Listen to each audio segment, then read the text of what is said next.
How to fix Snapchat camera quality on Android. Today guys, I have the solution how to fix and solve this problem. Just follow this video until the end. So let's start.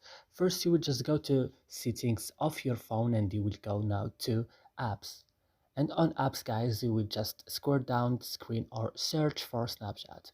Then when you open it, when you found it, sorry, you will open it like this. And now be careful, click on storage and go to the last one here, clear data, then click OK and back again and go to force stop and click OK and back again to Play Store and you will update Snapchat again, and that's it. Your problem will fixed. So I hope this video is useful for you. Don't forget to like and subscribe in our channel and see you in another videos.